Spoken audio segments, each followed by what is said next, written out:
Hello friend, कैसे हो आप सब। आई होप कि आप सब अच्छे होंगे। तो चलिए आज हम बात करने वाले हैं कि आप अपने फ़ोन में टच साउंड ऑन कैसे कर सकते हैं। तो इसी वीडियो में मैं आपको बताने वाली हूँ। वीडियो की पूरी जानकारी के लिए वीडियो लास्ट ज़रूर देखना है। बहुत सिंपल स्टेप है जो आपको देखनी है, फॉलो करनी है। अगर आपने अभी तक हमारे चैनल को सब्सक्राइब नहीं किया है तो आपसे रिक्वेस्ट है कि आप हमारे चैनल को सब्सक्राइब कर लें। तो आइए वीडियो स्टार्ट करते हैं। आप अपने फ़ोन में टच साउंड ऑन करने के लिए सबसे पहले अपने फ़ोन की सेटिंग को ऑन करेंगे। सेटिंग ऑन करने के बाद में यहाँ से आपको काफ़ी सारे ऑप्शन देखने को मिल जाते हैं, जिसमें से यहाँ से आपको एक ऑप्शन देखने को मिल जाता है साउंड का। आपको यहाँ पर साउंड पे क्लिक करना है। साउंड पे क्लिक करने के बाद में यहाँ से आपको एक ऑप्शन देखने को मिल जाता है टच साउंड का।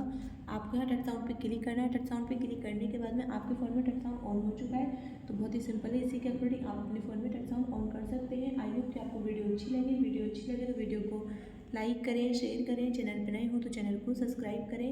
मिलते हैं अगली नेक्स्ट इंटरेस्टिंग वीडियो के साथ। तब तक के लिए बाय एंड टेक केयर।